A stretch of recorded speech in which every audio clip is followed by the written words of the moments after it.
This week's episode of The Grid is sponsored by MPix. Shoot today, upload tonight, we ship tomorrow. On One Software, focused on photography. Peach Pit Press, publishers of technology books, ebooks, and videos for creative people. Epson, exceed your vision. Expo Imaging, rogue flash vendors for speedlight enthusiasts. Intel, the power you need for hardcore creatives. Squarespace, everything you need to create an exceptional photography website. And B&H Photo, the professional source.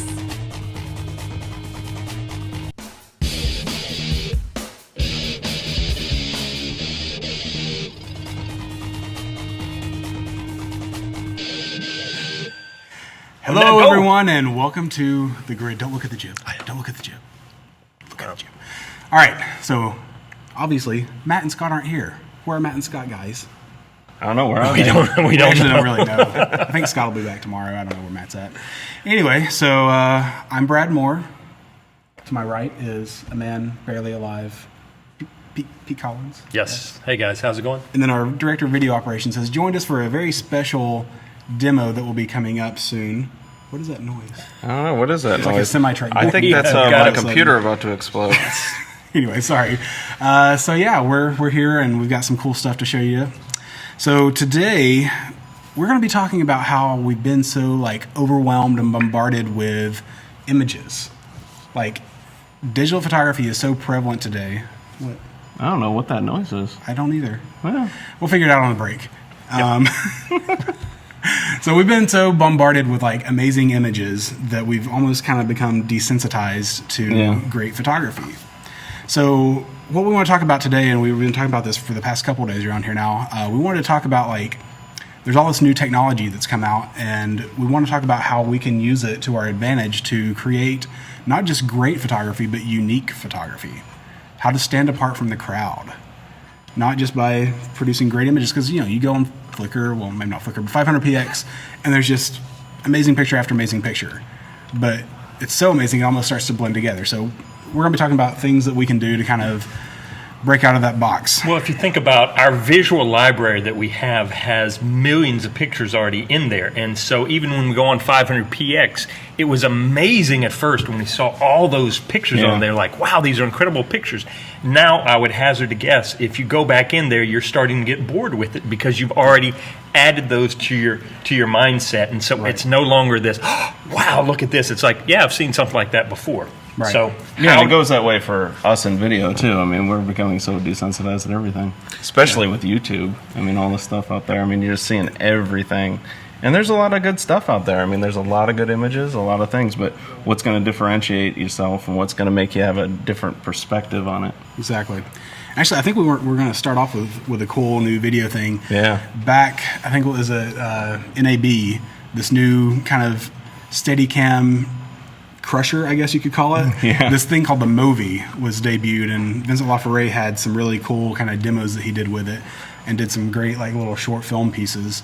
Well, so he sent out a video produced by this, and we watched it and we're like, this is pretty cool. And I think that's how we want to set it up. We want to let you see the video and let you look at it, and then we're going to talk about why it was a game changer. Right.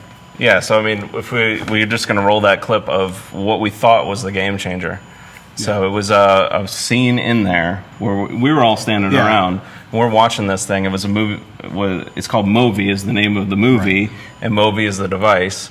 And there's this scene where they're going down the street. It looks like a normal Steadicam scene, all that stuff, and then goes up to the cab and pulls away. And you're like, how'd they do that? And then they had the behind-the-scenes video, and that's where it really kind of all comes together. So I think if we're going to go ahead, we'll go ahead and show the clip of from Vincent LaFerrari's movie. So here's that scene that we were talking about. She's running away. Obviously, up until now, it's looking like a Steadicam. It's looking like something that, hey, they're just tracking with her. And then this is where it got interesting. Yeah, we see the shot, and you're like, oh, well, they're definitely having to work that. Somebody's doing a great job with the Steadicam. And it goes, they definitely wait a minute, what's going on with that? Is the cab moving? And then that is kind of the weird part where you're like, how'd they pull away? Yeah. So, traditionally, like you see that and you go, and if you're thinking about how they're doing that, like what tools would they need to do a shot like especially that? The seamless shot, because Yeah. that's what in movies for years cut. We've been doing, like cuts, to hide the magic, right, and kind of hide all the stuff, and I got something set up over here. If we can jump over to my my computer for a second. I've got a still of this shot right here, and if you will notice that when we're looking at it, I just gave away go back, forget my camera. I forgot which thing I had set up. Let's watch the behind the scenes let's get behind the scenes to show how they actually did the shot. So let's roll that. So you see this guy on rollerblades with this movie holding this device that you're like, what is this thing? And if you remember the shot, it was, it's not like, it doesn't feel like a handheld shot. It's very smooth. So then you see him hold on, and then let go. There. First off, kudos to the guy with the rollerblades for staying afloat on that. And so then they show the scene again. Now that you know what's going on, you're like, this is all one take, and a guy in rollerblades holding this camera in one hand, and with there's no artificial light either. Operating, I don't know if he might have had experience operating Steadicam, but you don't have to have any experience operating a Steadicam. Yeah. Which we all know. I mean, we have one around here. I mean, it takes forever to master a Steadicam. Yeah. I mean, forever. And we were out at NAB with this device, and literally they just hand it to you, and it was like you were a master. It's kind of like it was like, and it has a motor in it and stabilizing it, and it's a technology, and we always the technology is cool, but it's the potential that you get with that technology. Well, when we're all standing around, we saw that everybody, all of a sudden, the light went on of the possibilities of what you could do with this. And that's when the game changer comes in. It says, okay, I just seen something that has opened the door to new possibilities. And that's the exciting thing about it is. All right, we're going to take a quick break. We're going to come back and talk about a couple other things, and we're also going to figure out what the heck this beeping is. Talk about all these possibilities. All right. And so we'll be right back. All right.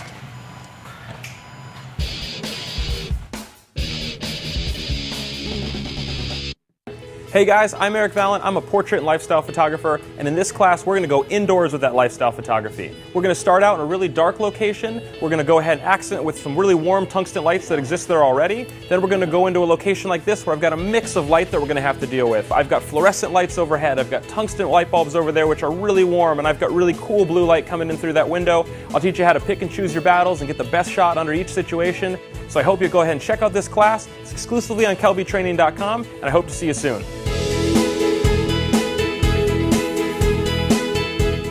When I'm photographing kids, I have some idea of what I want to get.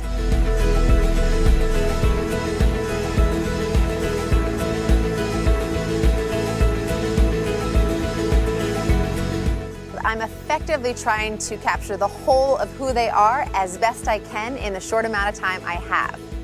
I want to teach you to see more than where a child fits in a frame, but what's going on underneath in terms of what's going on in their head, what's going on with their emotions, what's coming next. Hi, I'm Tamara Lackey, and I'd like to invite you to check out my course on kelbytraining.com.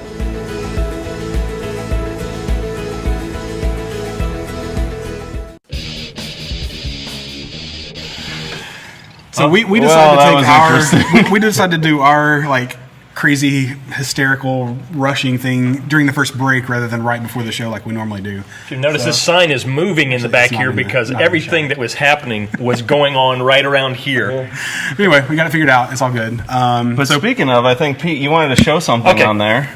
Yeah, the whole thing is we wanted to talk about why this is a game changer. And if we come back over to my computer, when you're looking at this, it is simply a single guy with the camera on rollerblades. And if you were to do this kind of shot before, what normally would happen is you would have to come in, and you would have to come in with a, well, let's get a smaller brush than that.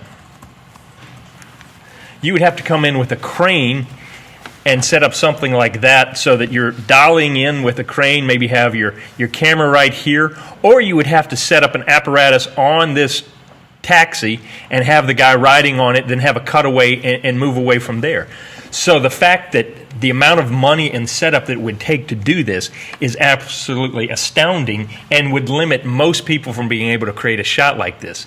Now with the Movi, all it takes is a small crew and the ability to just get this piece of equipment and do that same shot, what used to be a blockbuster only shot that you it's can not make. so much the equipment as is, like you said, the crew. I mean, to make those shots and do all those different things, it's just you would have to very block off daunting. the street. You would have to do all these things, and that piece of technology isn't just that it's so amazing. What it does is it opens up possibilities that were out of reach for the normal person before now. Now, speaking of new game-changing technology, I noticed what were you doing over there? You weren't using a pen of any sort. Well, I put the pen down. That's tablet. because I've got one of the new Cintiq 22 HD touches. And not only does it just have fun being able to draw, but you can sit here and you can move stuff around. We tried to set up, the beeping was the camera up here. What we were trying to do something new for you, and that was beeping. But you can see I can come in, I can take this thing, I can rotate it around, I can do all these things. It's almost as if That's cool. I am the Minority Report right now. That is really cool. And this is right here, right now. Everybody knows I love the Cintiqs, and this is just the touch technology. What you can do on the screen to draw and do all that stuff is amazing. But as we're talking about this, we can jump over to this is now. Let's talk about future. Right. Yeah, and I think that's what. Speaking of I mean, we were looking at that because the other day we were talking, we were kicking around at lunch, like what's coming, what's new, and one of the things that I had been playing around with is about a year ago that Leap Motion thing got announced, which was like and I think we have. Well, first, Brad wanted to bring up a video on Minority Report, right. So if we if want you to roll haven't that, seen the movie, like Tom Cruise is this cop and he comes in and is doing all this like crazy stuff. He's just going Kind of the real quick, precursor real quick. to Iron Man. Yeah. So, like you can see, he's grabbing stuff, moving stuff around. He's got it's just really cool, and able to manipulate, move around, scroll. So at the time, it's like, well, this is what's coming in the future. Well, now what Eric's about to show you is almost kind of the future. Yeah, because then about a year ago we saw that Leap thing, and I was like, there's some potential here, and what are we going to use that for? And their device is just a little. Well, it's actually right here on the desk, but it's just a little, literally this big kind of. It's I say an Xbox Kinect like on steroids. Right. I mean, it's super sensitive, super accurate, and they're coming out pretty soon. I think they've got a lot of stuff on their website as far as demos on their video. What's the website? Leapmotion.com. Okay. And I think we have the demo video just to roll. And we're kind of showing you all this just to give you why are we showing you all this stuff? Because there's things that are coming or things that are now that are going to help you to do things and change the way you're doing things, which is one of the keys to setting yourself apart from the rest of the people out there. And it's just really cool to think like I can do that now. And when we saw this, we were kind of like, well, is that really going to be how it's going to work and all that stuff? And I mean, obviously it's working. But Fruit Ninja, that's the most important thing. Who cares about pretty any cool. other productivity? So let's but come yeah, back I mean, and take a look we at actually, this thing in action. we have a developer unit that we've been developing on and doing stuff with. But you can, I mean, literally, in here, it'll track all your fingers. So you're just moving independently your fingers over it, and now if we can see your computer. Yeah, I mean, you can see like I can draw very specific movements. I can get down to it's actually smoother on the screen than what it's showing. I can actually move really smooth, but then I can also bring all five fingers in. Yeah, look at that. And bring it in, and I can, I'm doing circle. Those circles are, and it's much smoother over here, but still, it's there. I can bring 1 finger, 2 finger, 3, 4, 5. I can even bring all 10 in here some kind of convoluted way. But and why is that? Why is that important? Why do we think that's a game changer?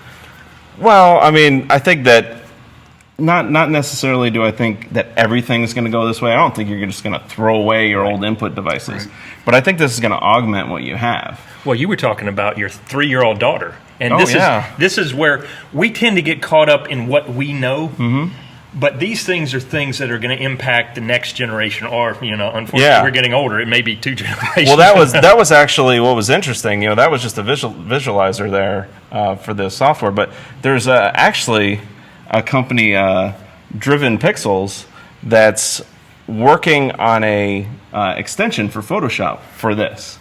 So literally, you're going to be able to use Photoshop, stretch out, and actually I think we have their video as well that we can roll and show. You can just you can do anything you want. Now I don't think it's going to go all the way there yet. I mean, and again, I think that's going to be like us. Like, we're so used to tablets, we're so used to keyboards and input, but yeah, you're right. The new generation, I think it's going to become kind of natural for them to do this, because it is very natural.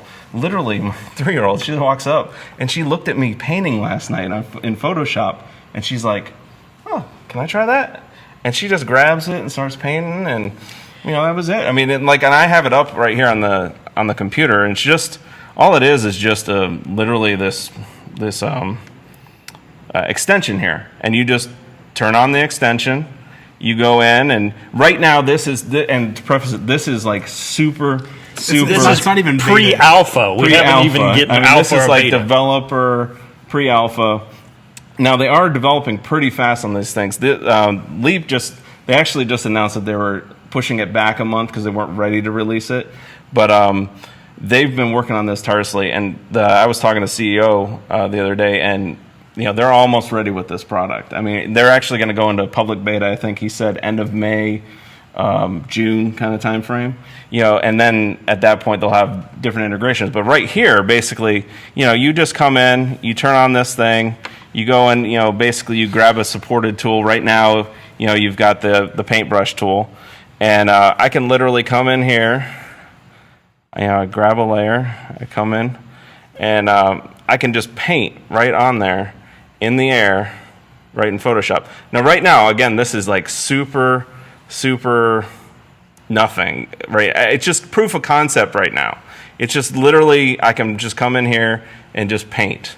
But all the gestures and stuff, but all that stuff's going to be there. On the touch thing is going to be able to be applied. Yeah, and then I can pull back right now, and I can resize my brush just by pinching in and out, which is pretty cool. That I can just kind of resize my brush, and then I can come back in and grab a bigger brush and kind of paint, which is really, the it's potential cool is what I was talking about. That right now, that's totally but if you can look past that, well, you're like, well, yeah, but they don't have the pressure sensitivity, which they're developing. They don't have tilt ability, which they're developing. I mean, it's coming. It's there. Because you can see in that visualizer, it will track everything. It's just getting the software to talk to the device and getting it to where it's natural.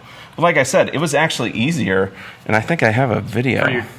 Yeah, for your daughter to do it. And this is where we actually have a plan of where we're going with all this, and one of the things she's rocking it. If we look at his computer, she's totally 3 years old, just rocking this thing, and she was painting for an hour in Photoshop. She had a game that she had developed where she was literally, her game was to fill in the screen with a color, and then she'd pick a new color, and she'd fill in the screen with the color.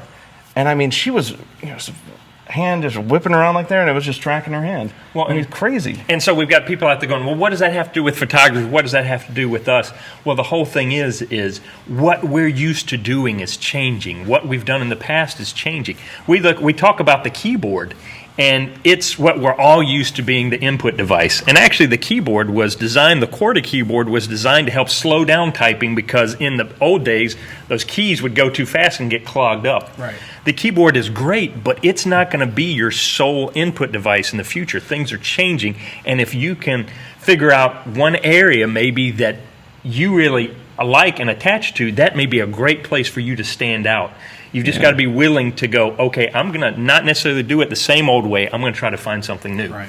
This is, and really, I kind of got into it. This is the only reason I really, looking at it. I just wanted to be able to move my screen. I can actually just do gestures where I can flip my screen, just by waving in front of it. That's the Minority Report stuff. That was that's cool. Yep.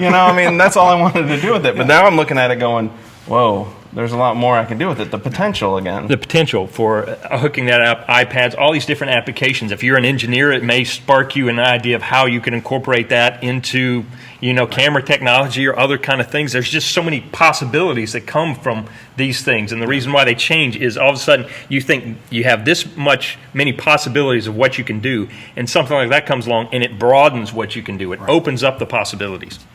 So Yeah, it's very cool. So let's, after seeing that cool stuff, let's take another quick break, and we will be right back after these words from our sponsors.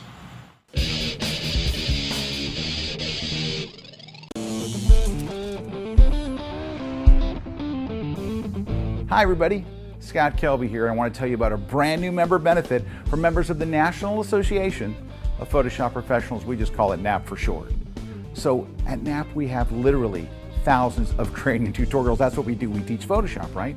But the tutorials that we've had have always been kind of short, sweet, down and dirty, quick. But now we are announcing full, in-depth online training classes.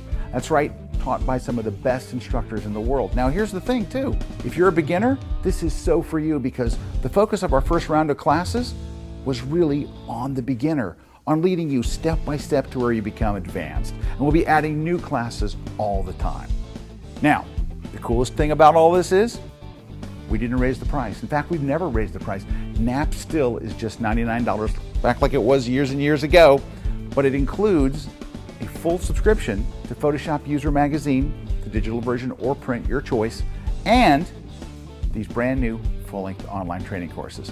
So I hope you'll check this out at photoshopuser.com. It's where people go to get really good at Photoshop.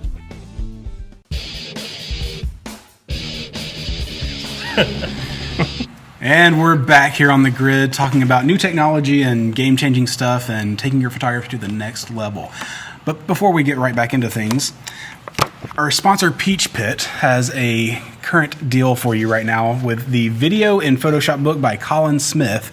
And it is right now 40% off, which is $21.59, with the code KelbyTV. Just put that code in and it'll get you 40% off for the, I guess it's the ebook. Yep. Photoshop has done some amazing stuff with being able to work on video in Photoshop and apply all the filters and stuff. Yeah, right. And so this is a great book to check out. And we got a great deal with And Colin was a new instructor at Photoshop World this past time, so good stuff. And we got a couple of giveaways. We're giving away these two things. You'll find out about it later, but they're going to be on our giveaway. Yes. So check it out later. So we'll talk about that later. All right, let's get back into this. More new technology. Like every time we turn around, cameras are getting smaller and smaller. Canon just released this, what is it, the EOS Rebel SL1. It is officially the world's smallest DSLR camera. It's even got a touch screen thing on the back. Like, I mean, it's crazy that's small. Cool. Yeah. I mean, that's tiny. That's beautiful. Carrying around, that's a great travel camera. Yeah. And it's just, plus, when you think about it, sometimes you want a remote camera or something like that. That's a great one to just be able to stick in a small space and be able to trigger it remotely. Does that have video? It has video, right? Yeah. I'm assuming. Yeah, it's got video. And they all do now. Yeah, and like with a small camera like that, or even a point and shoot, like there are these people that have been doing this weather balloon photography where they stick a camera on a weather balloon, send it up in the air. If you go to my iPad real quick, like they're getting pictures from space basically with a point and shoot camera. I mean, they're like putting them in like coolers and then putting a GPS unit in so they can track them. Yeah, and they just send them up into space. Yeah, they track it, go retrieve it whenever the balloon pops at the edge of the atmosphere, and go. Yeah, who would have thought that a normal person could get photographs from space? Right. You know, and that possibility has now been breached, and it's now open, and it starts you thinking, all right, what else could I do? I always thought that was a barrier, and now that barrier's been breached, what's the next thing that goes on? It opens the possibilities. I mean, look at how small these GoPro cameras are. I mean, you would think that was like, honestly, whenever I walked onto set, I haven't really messed with these much. I thought it was one of those like fake little SLR cameras with a USB thing in it. I thought it was one of those squirt things. It's an actual camera, you know? Well, what's crazy about that camera is it's a 12 megapixel still camera, as well as it can record 4K video. That's unbelievable. 4K. I mean, it is 12 frames per second, but still, it's 4K video. So, I mean, you're getting like these little bitty cameras like you were talking about, and being able to put them in places that you would never dream of putting a video camera before, and being able to get that quality of footage from it. So what does that mean? As a photographer, a person that now has access to something like this? The walls that were there aren't there anymore. I mean, you can just go do it. Like, there's nothing that's stopping you. And, like, they put one of these on the World Trade Center as they were raising the spire. I saw that this week. This is like a 9-minute video. We're not going to watch the whole thing, but, like, excuse me. If you can skip forward, like, you see it, like... Yeah, you see it, and then all of a sudden you pull up. They're on top of the building already. Yeah, and then you see the spire. Well, and they then were putting you on the see last rest spire. of the city, going. It's crazy as it because- goes up. I remember I was watching this in 1080p, and I am like scared. Yeah. I mean, just deathly afraid of heights. Like, you can see- and like I got a little kind of nauseous looking at it in 1080p because it looks. Oh, I mean, being able to get that Crazy. that high quality of footage from something this small. but in that perspective too. And that perspective, to do that in the past, to even put like any sort of video camera on there. I mean, I remember whenever my family first got their first video camera. It's this big thing that sits on your shoulder. Yeah. You know, you got all the this is the size of like smaller than a baseball card. And it's all about perspective, and we're going to be talking about that in just I a think minute. that's a big thing. But the ability to change your perspective and change the perspective that you give other people to see is going to be a game changer, and that's kind of what we're going to talk about. Right. I wanted to segue that into something. We love Bill Fortney. We love him to death as a person. He is one of the Kindest, most awesomest Yeah. people that we know as a person, but also as a photographer. Yeah. And he's got 2 great books out there, America from 500 Feet, and then he's Right. got America from 500 Feet Part 2. A crazy title on the second one. But what he has done, and he's known for, is he flew around America in an ultralight and got these shots. Let's see, where are we going? Yeah, got these shots from 500 feet. I mean, that's where it comes from. He's shooting and getting a different perspective. Lower it just a little bit. There you go. I'm not that important. But the reason why this book is so astounding is it changed the perspective. People Right. had never seen this kind of stuff. Remember we talked about in the beginning the whole visual library. He stood out because he got a different perspective. Because even if you got in like a regular airplane or helicopter, once you get so high, like if you get above the clouds, so like that's kind of the perfect height to be able to see some of the, I mean, you see a some lot of the of cool different graphics that are in the land that we're not this used to close you seeing can't that. see. Even if we're in an airplane, I mean, how long are we at 500 feet for like what a split second? I Well, mean, it's literally like, It definitely is changing your perspective. Physically, getting higher changes the way things are, and we're so used to seeing everything at eye level. That's why when we shoot kids, we want to get down at their level. Sports, we want to get down lower. It changes that perspective, but also getting up higher.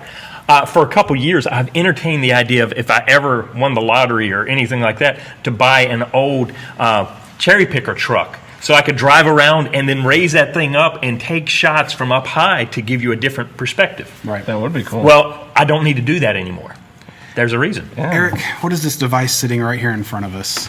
Well, this is pretty cool. This is a little. Does this fit in there? Yeah. So this is a little quadcopter. DJI makes this one.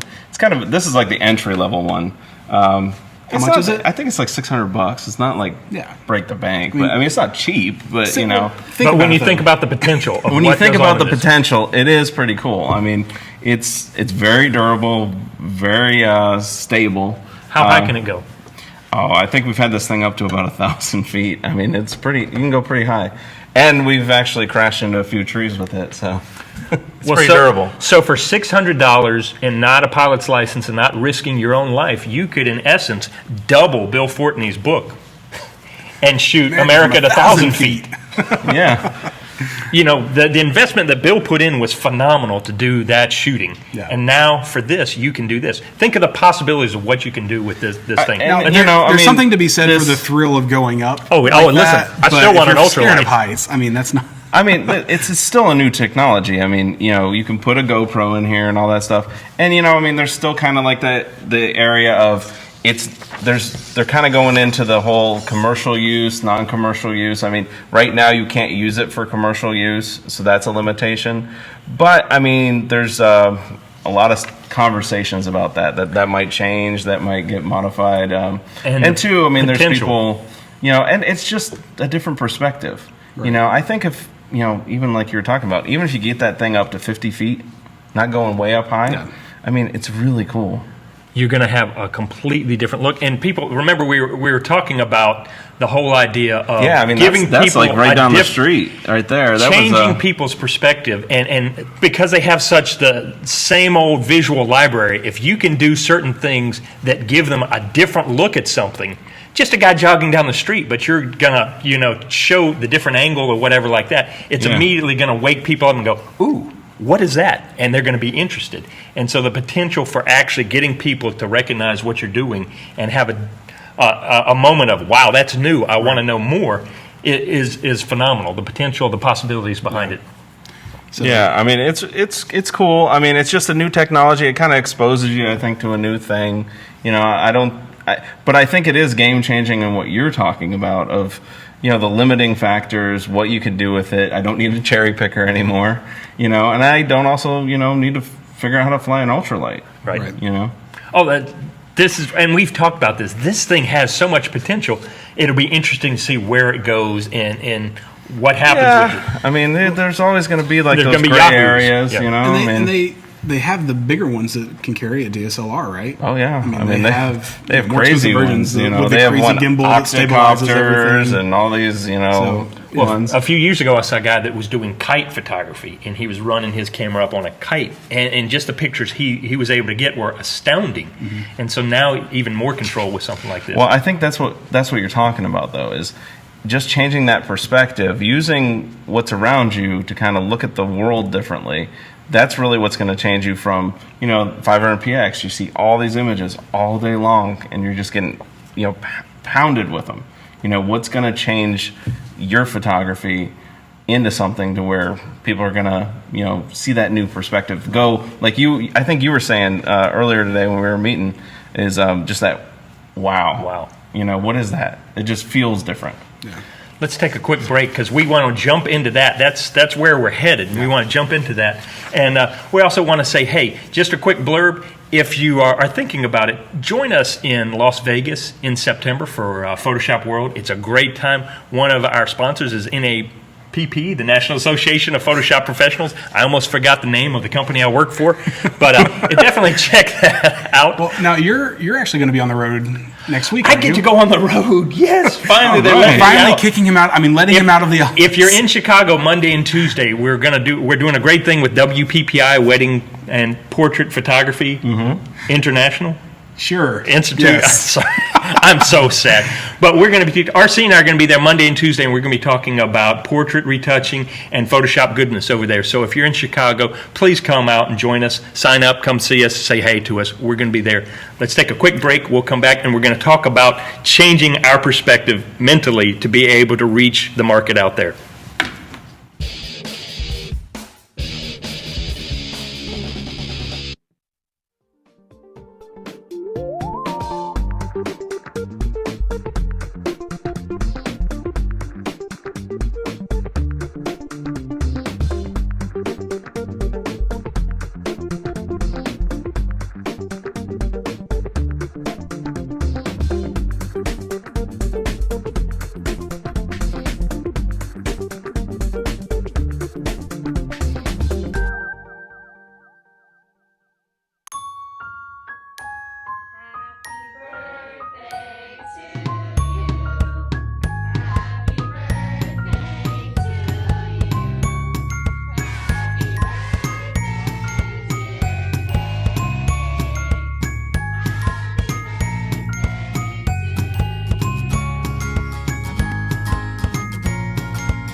No, you take it. I don't want it. You go. We're back here on the grid, talking about all this crazy new technology that's been coming out lately and how you can use it to take your photography to the next level. So now we're going to talk about kind of changing your perspective, not because this isn't about the technology for the sake of technology. It's what can we do with it? Like, I mean, the gear's cool, but at the end of the day, I mean, it's going to do nothing. Yeah. Basically, we're doing a little bait and switch on you here. We know you like technology out there. We know you like gadgets, and we're getting you excited about the gear. Now we're going to switch and say the gear is great, but let's think about our own personal perspective. Right. So like we always talk about, you know, the megapixels and all the tech specs and everything, but if you're not creative with all that stuff, what does it matter? Like I've always thought there were almost kind of two different types of photographers. There's the people that are in it for the sake of all the hardware and the technical stuff, and then there's the artist who knows what they want to do, but they may not necessarily know how to do it, so they learn the gear that they need to learn in order to do what they need to do and don't really pay attention to everything else. The perfect photographer is when you get a marriage of those two things, the people that know what they're doing technically and are able to do something with it. So be creative, be imaginative, be just thinking about it differently. I mean, it's taking your perspective, it's taking what somebody else has done, or an idea there, and kind of like taking it one up and going, hey, what if I did this? Hey, what if I put a camera up into space? I know NASA can get up there because they got a big rocket, right? But what if I just flew it up on a balloon? Eric, can I ask you a question? What kind of phone do you have? An iPhone. I have an iPhone. Pete, what kind of phone do you have? iPhone. Not that we're Mac not lovers. that we're Apple. What about Android? We love Android too. iPhone is now officially the most used camera in the world. Like, it doesn't get any more prevalent than that. Well, everybody's got one of these things in their pocket. I think you could say that. You know who has an iPhone in his pocket? Pretty much everybody. I mean, I don't know what the statistics are, but I would imagine that pretty much there's probably just as many cameras if you count phones and all that, right? Than there is people. But you know who has one of these iPhones in his pocket? Joe McNally. Yep. Joe McNally can take a picture with his iPhone. He took a picture yesterday and sent to us. Can you show the first picture, Meredith? It's a picture of his feet. Anybody can take this picture, but Joe McNally can get to places that we can't because he's awesome. So he can take the same picture in a different place. Just change a picture of his feet. It's the most viewed picture he's ever made because he's in a different place. Because he had. That's amazing. And I remember hearing him say that's the most viewed picture he's ever made. Can you go back and forth between the two? Same, what's different? Same photographer, there's phone, nothing same different, camera, really, except for where his feet are standing. And so many of us sit there and go, well, I can't get a good shot, or I'm limited because I don't have the gear, I don't have the stuff, I don't have what you're talking about. Well, Joe just had an iPhone, but he moved his feet to a place that iPhone picture became one of the most famous pictures going around during this time. And that's where we want to go. It's the changing. Yes, he changed perspective from the drain to the top of the tallest building, but it was the mental perspective that he did as I'm going to pursue something so I can get into that position to give a different perspective. Mm-hmm. So you can't make excuses because you don't have certain gear. That wasn't taken with his most expensive camera. He took that camera up there and made great pictures with it, but that was the one that he posted that got viewed so many times, and it was with an iPhone. Like, stop your complaining. I think people are going to come back and argue, but he's Joe McNally, this, that, or the other. But what we're saying is that the gear can get you to certain places, but it doesn't matter what kind of gear you have if you're not using the most important gear, and that's your brain and creativity and your possibilities. Yeah. Right. The technical will never take over the creative. I mean, as far as, shots like that, I mean, you got to be creative when it comes to that stuff. So let's talk about Joe again. There's another issue. One of the things that I've kind of noticed among a lot of photographers that get noticed for stuff is they'll pick a series of something that they want to do. They'll do like just a photo series of some sort, and it could be anything from something big to something small.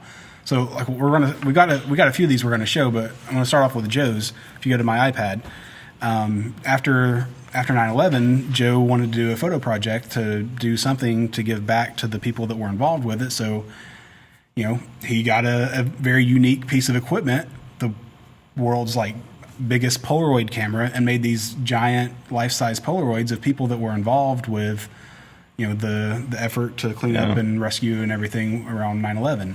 Now, if you hadn't heard that story and you looked at the pictures are great, but we've seen similar pictures, firefighters. We've seen some great portraits of firefighters. What made these so special was perspective and the meaning infused into the pictures. Mm-hmm. It wasn't, yes, it was cool about the technology, but what was the meaning and the thought behind these pictures? Right. And so many times we're taking pictures without the thought and without the creativity and wondering why our photos aren't special. And that's part of where we need to go. We need to think beyond the masses. We need to think about how we can take a picture that breaks through that visual apathy. We've got so many pictures we've seen. What are we going to be able to do to break past what people have seen and have them stop and go, ooh, I've never seen that before? The only way you can do it is, you technology is going to get you to a certain barrier, but then think about where it can take you. Right. Because we're going to see with and I these think that's what, quadcopters, yeah, with these we're gonna quadcopters see. and other things, we're going to see 1 million photos of the same thing. They're just going to take that quadcopter and do the same thing. On YouTube, you're going to see 50,000 people doing the movie. They're going to try to do that same little thing that Vincent Lafayette did. It's the people that go, I want to do something different with it that nobody else has seen. Right. That are going to stand out. And if you're a photographer out there, you need to be thinking, what can I do to give people a different perspective that they've never seen? Yeah. And I think that's where we're going next. We wanted to look at we had a couple photographers we wanted to show So and see. we're going to take another just quick break, and then we'll come back and we'll show you some more kind of inspirational photo series that we've found, and just wanted to share with you to kind of get your imagination going. Get you thinking. So we'll be right back.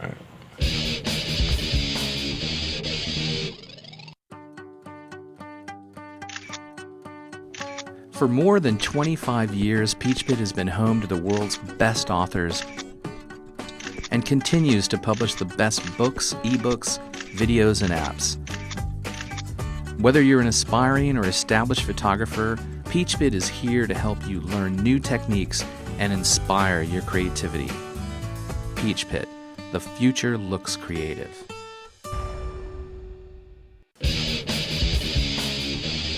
Okay, so we're back, and now we're going to talk about some other photographers besides the ones that Brad's worked for. I'm biased. What can I say? and we're going to, hopefully this will inspire you, because it's going to be less about technology. Right. We started out technologically heavy, and we're going to talk brain heavy, creativity Right. heavy. And we want to show you some people to inspire you that no matter where you are on the technological spectrum, you can create stuff that makes you stand out and gets people paying attention to what you're doing. Right. So sticking with the Polaroid theme, our next project is from Tim Mantovani, who did this this project called Behind Photographs, where he it's a 20 by 24 Polaroid camera, so not the huge one, but a big one, and made portraits of photographers holding their legendary, like, most famous pictures.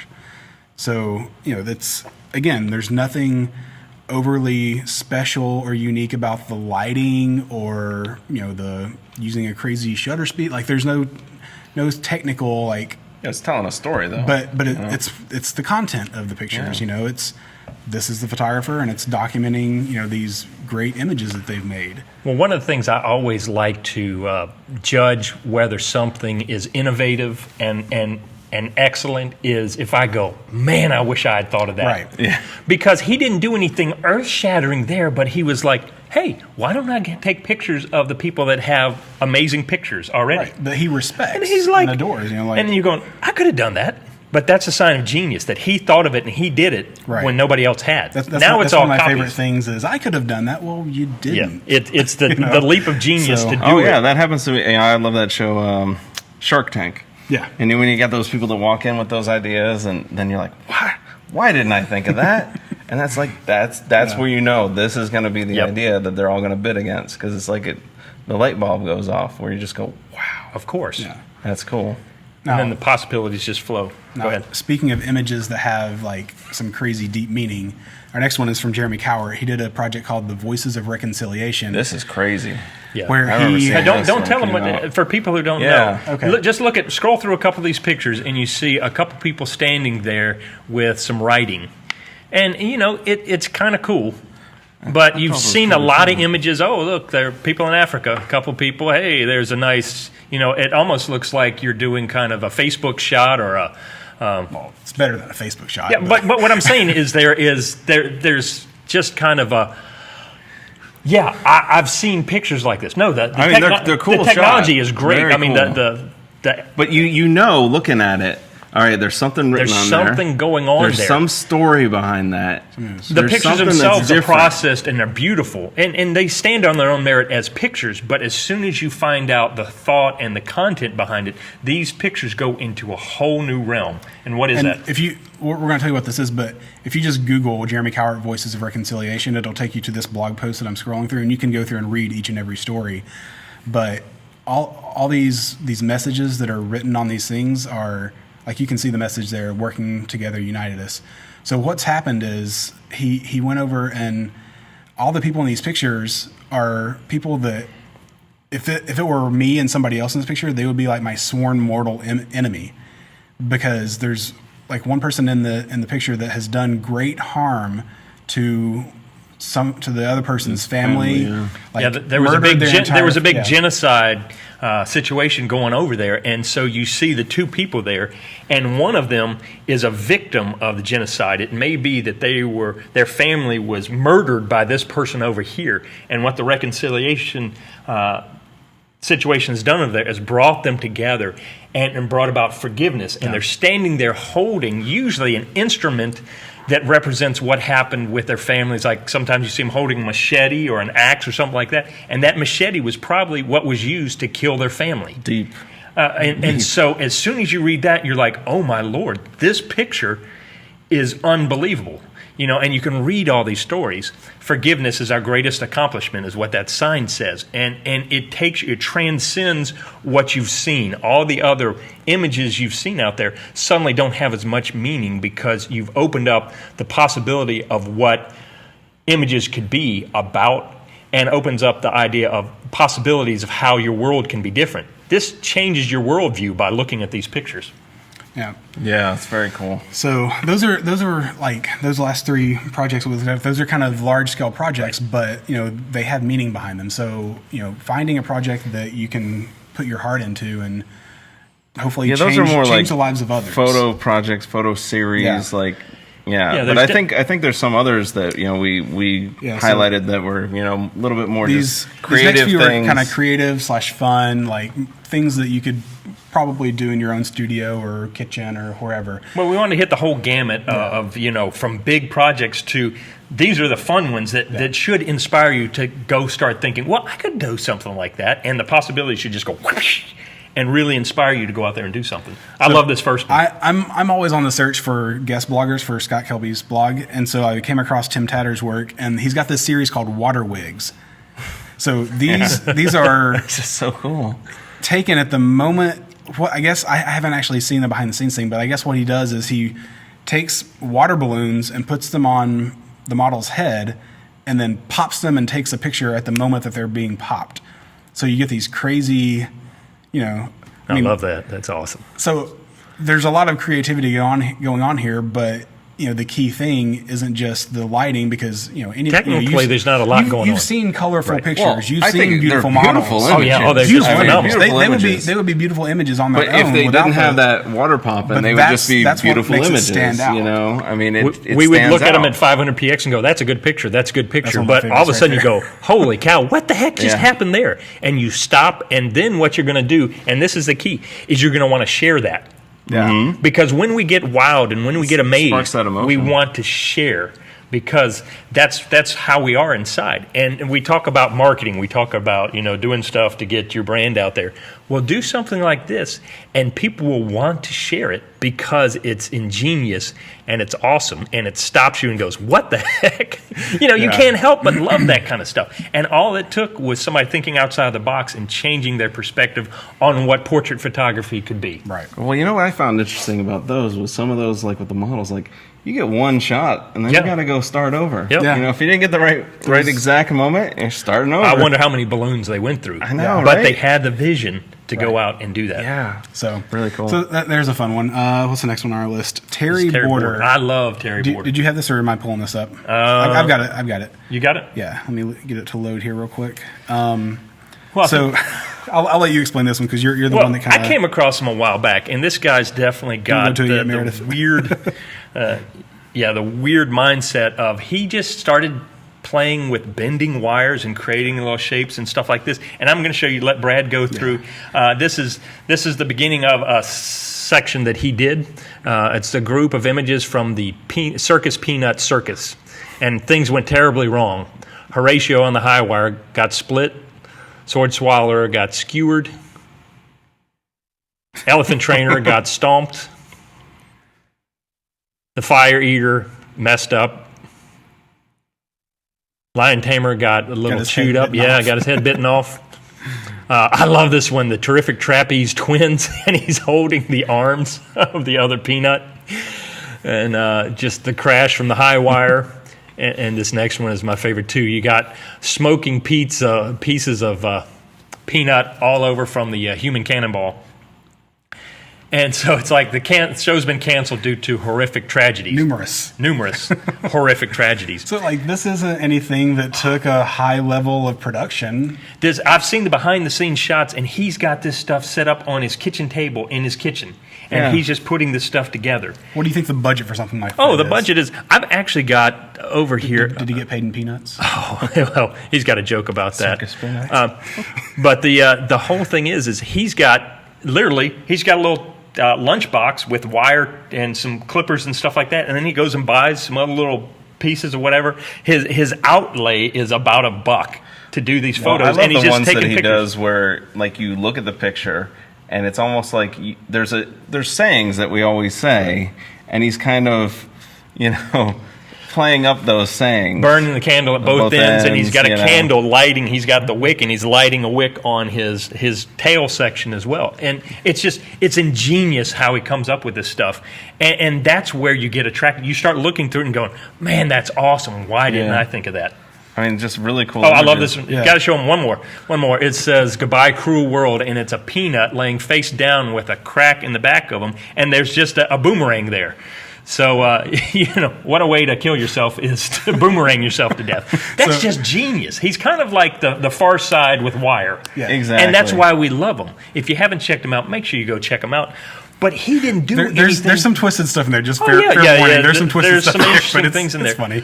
But that mind, you have to appreciate his perspective. And that's why we loved Far Side. We loved looking at those Far Side cartoons, because his perspective in creating those things drew you in, and you go, yeah, I can appreciate that. That's genius. Well, if you're a photographer, you need to be thinking in that way. Yeah. So our next one is probably my favorite, personally. Oh, this is and one of my you've probably all seen these because they get passed around. But there's a photographer named Jason Lee that has 2 daughters that he's constantly taking pictures of, documenting their lives, but he also takes the time to set up these semi-elaborate kind of fun those whole pictures. Situations, like the last guy. I mean, like the whole, just... And the captions are what get you. When he named them, I mean, it's just great. You can tell he's put thought into it to create an image that resonates with the people watching. Right. So let's go back to my iPad, and this is he's got a whole blog where he documents his daughter's lives, but you see they got a new dog, so he decided, well, let's make a fun picture out of it. So Labrador Retrievers for dummies and Woof Woof for dummies. Then you've got, as this loads, they're decorating for Christmas. So, there's a fun picture of his daughters decorating, one of them hanging upside down. There's Halloween. They've got their, not just baskets, but that's the big, funny. And let me go. I'm going to try to go ahead here. And the whole thing one is of those ones that I saw that I was like, he's taken and he's thought about life. And he's thought about, how can I portray this in a way that's both real and humorous using my 2 daughters. Yeah.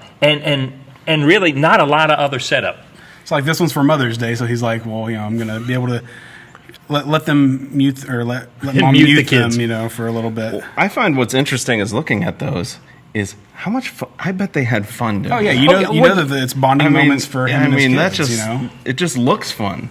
It just St. looks Patrick's fun. Day. And there's so many images out there that just don't like images like that looks like they're having just a blast. I think that might be my favorite with the Girl Scout cookies here. Empty box, and she's all... Well, and he'll have, like, the daughter duct taped to the wall. They'll do all kinds of stuff like it's Mario Brothers and all this stuff. And you can tell that he has made a personal decision to have his artwork speak about family life, and he's getting to spend time with his family and create stuff that really shows a wonderful perspective, but feeds into who he is. And you want to watch these things and see these things because you suddenly get drawn into the perspective of these kids. And so he's doing what he loves. He obviously loves his kids, and he's been able to take that and make it in such a way that he can produce images that we care about, all the while spending time with his family. That's a win-win for me, I think. And it's a great lesson for us. If you love something, figure out a way to make it work for you so that you can portray that. And a lot of times it's using what you have. Yeah. I mean, like the next one that, speaking that you of were using talking what you about. have. Yeah. I mean, that's the one that you were showing us, Pete. And this is like, it's using what you have. If you haven't seen this, I'll go ahead and go to it. You got it.